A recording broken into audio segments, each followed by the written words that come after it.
Guys, welcome to another episode of the High Ticket Coaching and Consulting Strategy and Growth Show. Now, if you listen to this interview anywhere else but within our private Facebook community called High Ticket Client Attraction Insider Circle, then definitely come check us out. We'd definitely love to have you. Now, that community was put together specifically for coaches, consultants, and service providers who are serious about getting up to that six and that seven-figure level. So if that's you, definitely come check us out. Now, today I want to introduce you to another one of the members of our community, Jiselle. Welcome, Jiselle. Hi, Access. Thank you for having me. Awesome, good having you as well too. I know we were just joking around. I know you're in. You said Trinidad. Yes, I am in Trinidad and Tobago. Beautiful Trinidad and Tobago. I know, right? I know. I'm over in the U.S. I'm originally from Saint Lucia, and Yes, I miss the Caribbean island vibe, right? that's right. That's right. Yeah. So you can come back anytime you wish. After this is all over, come right back. Awesome. So, Giselle, tell the rest of the community members what is it that you do. Well, I am an empowerment speaker and vision coach. I work with women, single professional women, ages 40 to 50, and I equip them with strategies and tools to help them through disruptive transitions. So that's who I am and what I do in a nutshell. Yeah, awesome. So, what's your backstory before you got into doing this type of work? What did you do before? Before I wore another hat, I was previously an academic librarian and researcher for Hmm. 15 plus years. And throughout that experience, I got into research, researching leadership, competency development, working with women, professional women in my field, and then most recently looking at the issue of transition as it relates to professional women. And so I was enjoying doing that and really getting into my research. But then unemployment happened. And so I had to make a decision after investing so many years into a career and a life of research. What's the next step? So I decided to marry my previous life, my previous career, my research, my training in leadership and competency development, and channel it now into coaching and treating with women in similar positions, transition, be it career transition, life transition on a whole. So that's what I'm doing now. And I'm still able to do my research and get that information out there, how to best work and deal with women in transition. So Yeah. that's how I got here. Yeah, awesome stuff. And it's so interesting, right? So with the internet, with the digital world, where you could take what you already naturally get at, what you're naturally passionate about, and be able to find Yes. that audience online and share that passion with them, right? That's right. That's right. And I think it's just a matter of transitioning your skills. So basically, what I have been researching all along, I had to be able to apply it to my own life and my own situation and make that transition seamlessly. And that's where people get stuck in that seamless transition. So that's where I come in. Hmm. Okay, good, good, awesome. So, who would you say? I know you said women, but who would you how would you describe an ideal client for you, and kind of where they are at on their journey? So the ideal client, as I said, for me is single professional woman because this issue, unemployment for me happened at age 40. And Hmm. so that was a watershed, a turning point, a crossroads in my life. And so I'm mapping that on, and in my research, something happens at age 40 for professional women.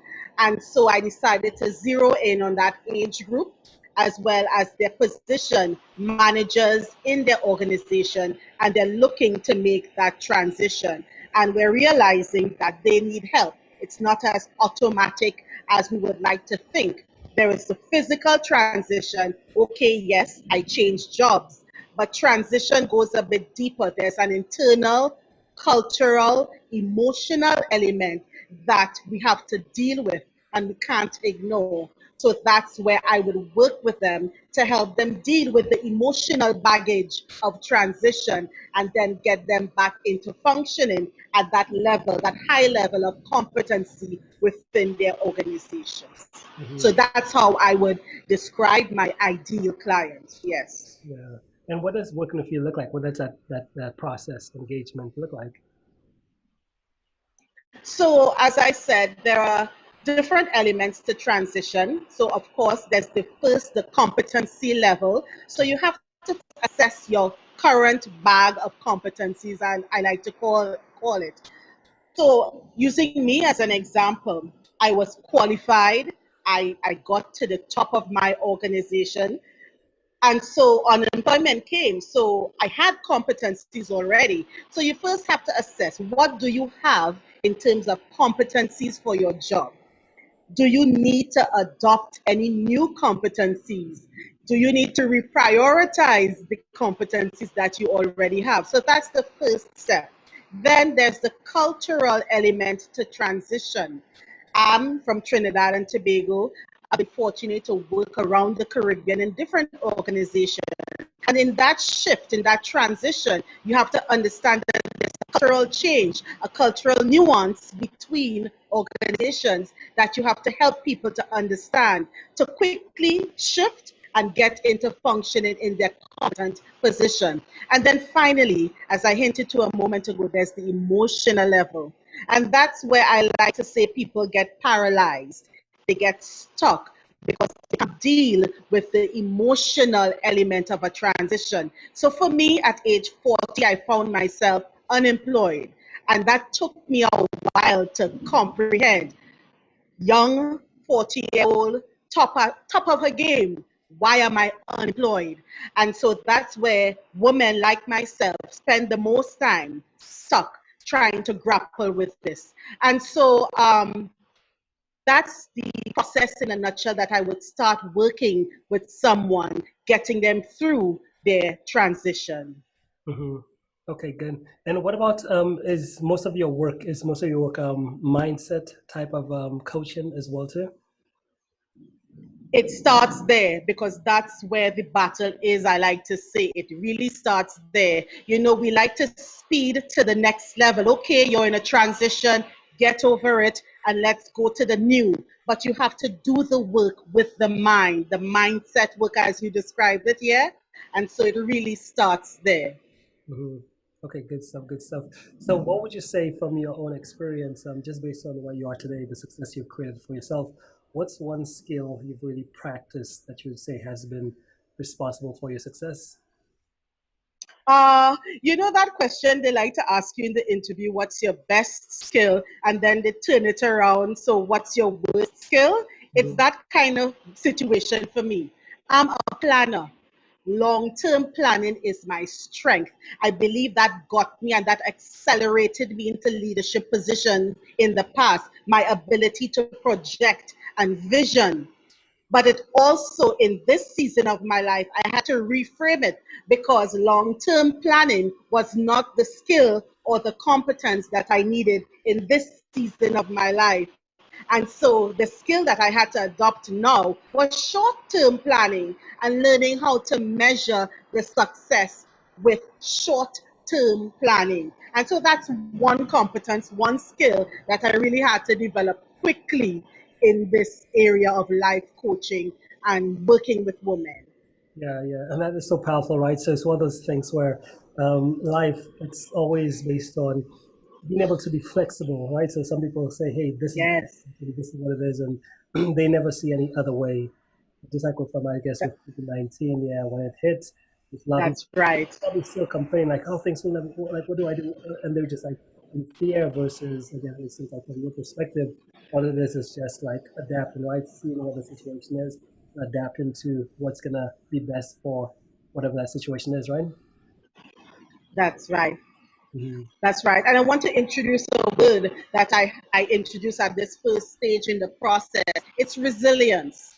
And so people think that you are born resilient, and you are to a certain extent, but you have to tap into it. And we don't naturally tap into our resilience we don't know how to. So you have to be taught how to be resilient, and that starts with the mind. I like to use this example, and you might identify with this example in the army, to teach those new recruits resilience. So when they drop off at camp in Trinidad and Tobago, and your parents or whoever would drop you off, and we don't see them again until it's visiting time. And you have to adopt this resilience mindset that I am going to make it through boot camp one day at a time. I'm going to say, today I'm going to make it through, and then tomorrow I'm going to make it through today. And you keep going like that until the period of your training is over. So that's how you have to build resilience. And that's all in this first stage of transition management. Yeah, good stuff. Good stuff. Love it. So, what about with COVID-19? Has your business always been virtual, or did COVID-19 affect it all?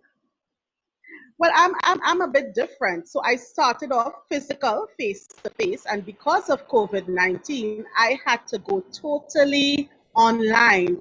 And that's another skill that I had to quickly adapt to, this technology. You know, in my previous life, I always had people to do the technology stuff.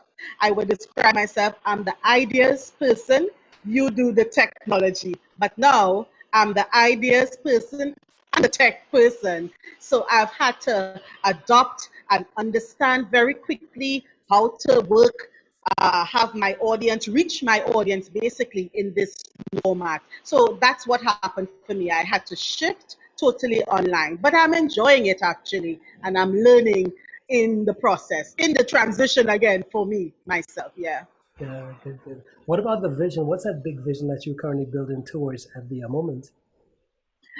I really want, you see, I'm pulling my research background, and I really want to advance in that area because I'm still working on my PhD. So I'm marrying a lot of things. So I want to really advance in the area of research and women in transition. And yes, my ideal client may be professional women, but because of the message, I attract different women in different areas of their life, older, younger.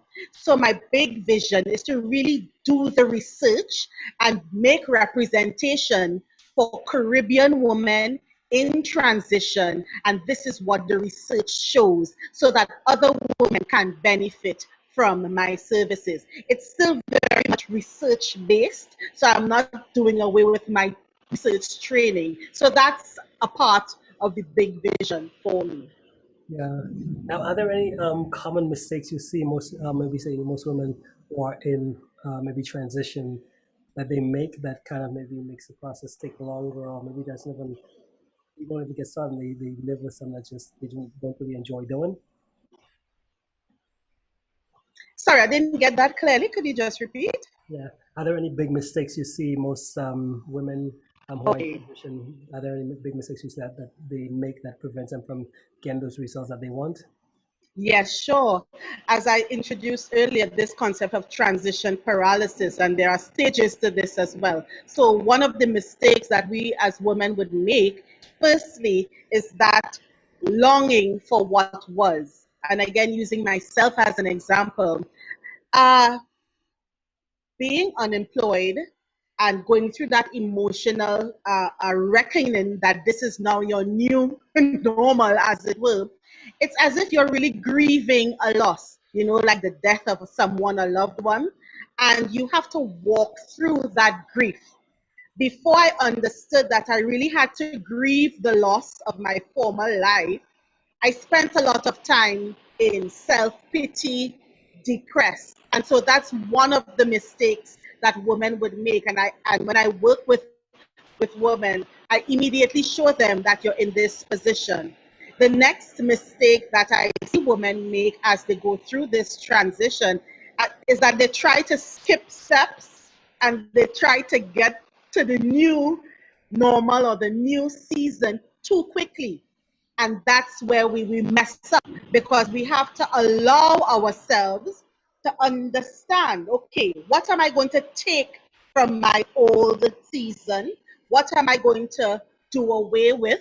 And then what am I going to take into my new season? But you have to identify where you are, what's lacking, what you need to adapt. And so that's a mistake that I see over and over again. So it's either you're taking too long grieving or you're trying to rush the process and then you're not really ready for that new season.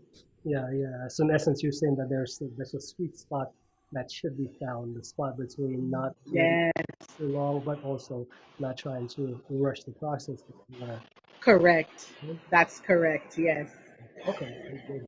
So what would you say if you had to condense like everything you've learned up until this point till today, if you had to sum Mhm. it up in one sentence, what would that one sentence? Is that possible? What's your one sentence?